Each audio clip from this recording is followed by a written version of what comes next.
Chegamos finalmente na última parte da aula, pessoal. Quero mostrar para vocês algumas questões extras aqui, também estão no caderno didático, mas que eu vou dar algum detalhe a mais para vocês. Então, às vezes a gente fala aqui de, quando a gente vê uma imagem como essa que eu mostrei para vocês, em todo o arranjo fotovoltaico tem aqui caixa de junção, né? Tem outra caixa de junção mais para cá.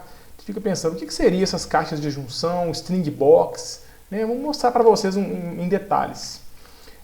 Aqui, pessoal, a gente tem duas string box. A da esquerda é uma string box somente para uma string, né? Uma string box de uma usina com lá 5 módulos, 4, 6, 7, bem pequena.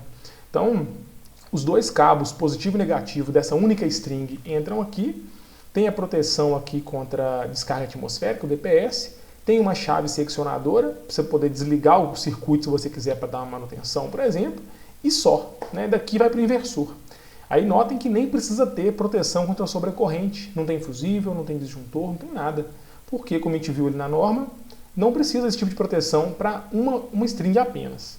Já do lado direito, a gente tem uma string bem grande, uma string box, perdão, bem maior. Uma string box de um subarranjo fotovoltaico ou de um arranjo fotovoltaico. Então notem que cada cabo desse vermelho e cada cabo desse azul equivale ao terminal positivo e ao terminal negativo de uma string. Então deve ter aqui umas 20, sei lá, 30 strings conectadas nessa string box, que é algo semelhante com o que a gente está vendo aqui no ponto A. Na verdade, no ponto B, perdão. Várias strings são reduzidas em apenas 2 cabos, que é o que a gente está vendo. Cabos mais finos, exclusivos das strings, são todos conectados aqui em paralelo, né? Todos os negativos em paralelo, todos os positivos em paralelo, e aí eles são transformados em 2 cabos mais grossos, que podem ir para uma cabine de transformação ou podem ir para uma caixa semelhante a essa, que vai juntar todos os cabos grossos e transformar num cabo mais grosso ainda, né, para acumular ali a energia gerada para mandar para um inversor maior, por exemplo. Então, nesse caso aqui, pela qualidade da foto não dá para identificar muito bem, mas é provável que esses conectores onde elas estão conectadas aqui sejam fusíveis. Então tenha proteção contra sobrecorrente para cada uma das strings. Até porque uma usina desse porte, ela ocupa muito espaço, e aí aquele risco de sombreamento, né, que eu expliquei para vocês, diferente entre uma string e outra, é muito mais fácil de acontecer. Então tem aqui sistemas de monitoramento para medição de corrente e tensão, mas basicamente é isso. Tem a proteção para cada string e tem uma chave seccionadora geral aqui em cima que eu posso desconectar todo o subarranjo para dar uma manutenção, por exemplo. Outra proteção importante para garantir a segurança é a proteção contra sobretensão transitória. Né? Tem a ver com, por exemplo, cai uma descarga atmosférica próxima à região e aí pode induzir tensões elevadas no circuito ou até mesmo pode cair direto no seu circuito. Então tem uma recomendação muito simples que é nenhum cabo pode fazer volta, como eu estou mostrando para vocês, pessoal. Quando o cabo cria um circuito fechado como esse aqui, uma volta, uma espira, quando cai um raio próximo, isso aqui vira um grande indutor de tensão. E aí pode aparecer nos terminais dessa espira, desse circuito, tensões da ordem de kilovolts. E aí, pessoal, o que tiver no caminho ali acaba sendo danificado. Então, tem a recomendação de não formar laços com os cabos de nenhuma forma e também é recomendável que o sistema seja protegido com DPS, né? Dispositivo de proteção contra surto, que é algo barato e a maioria dos sistemas vai ter isso, né? Os fabricantes já colocam, os projetistas também estão acostumados a colocar. É um dispositivo barato, comparado aí com o tamanho do prejuízo que pode acontecer se ele não estiver presente no seu sistema. Tem também, pessoal, proteção contra efeitos de falha de isolação, que é o caso. O que é uma falha de isolação? Quando acontece uma falta para a Terra, né, um condutor energizado tem contato com a Terra ou com uma massa qualquer, isso é um problema de isolação. Uma parte que deveria estar isolada do circuito elétrico ali, perdeu o isolamento por algum motivo e encostou em algo que não deveria.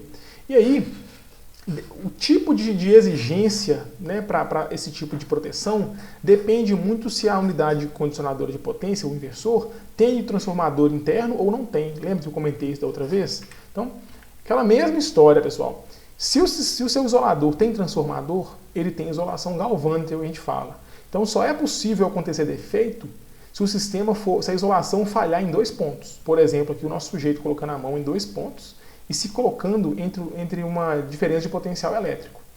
Nesse caso aqui, ele vai tomar um choque, porque está colocando uma tensão diferente. Aí eu coloco sempre uma pessoa, que é o caso mais grave, né, de uma vítima ali num acidente, mas isso aqui pode ser um animal, pode ser uma coisa metálica, um galho que caiu ali, encostou na terra, pode ser qualquer coisa. A questão é que, quando o transformador, o inversor é isolado, tem a isolação galvânica, só pode acontecer defeito desse tipo com 2 pontos de falha. Já no caso, quando ele não é, no caso está mostrando exatamente a situação que eu expliquei. Como o sujeito aqui colocou a mão em um ponto só, ou aconteceu a falha de isolação em um ponto apenas, não tem como a corrente sair do módulo, vir para a terra e voltar para o módulo. Né? Ela não consegue passar aqui pelo transformador. Isso seria possível se o inversor não fosse isolado. Né? Nesse caso, o sujeito aqui colocando a mão no módulo fotovoltaico, ou em algum ponto da parte CC, a corrente poderia fluir pela terra, e pela terra ele encontra um caminho de volta que vem pela rede da concessionária, passa pelo inversor e retorna para o seu caminho aqui para o módulo fotovoltaico. Então, é o que eu expliquei para vocês. A UCP isolada ela é mais segura do que a não isolada. E aí estou mostrando que a gente mostra sistemas muito pequenos, mas tem sistemas muito grandes, né, com várias strings em paralelo, vários subarranjos. E nesse caso aqui, se acontecer uma falha de isolação nesse ponto que eu estou indicando, não vai acontecer nada, né, porque sabe-se aqui que o inversor é isolado e não vai ter como essa corrente encontrar, né, um caminho de volta do defeito. E aí, pessoal, aquele negócio. Se a UCP não for isolada, tem alguns requisitos ali em relação a desligamento.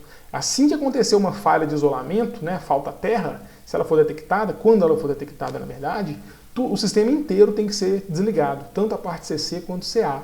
Agora, quando a UCP ela é isolada, ela é mais segura, tem um transformador para isolação galvânica, se acontecer algum defeito e ele for detectado, uma falha à terra, o sistema pode funcionar do mesmo jeito, mas tem que acontecer um alarme indicando que o defeito ocorreu para que, né, a equipe de manutenção seja acionada e resolva o defeito.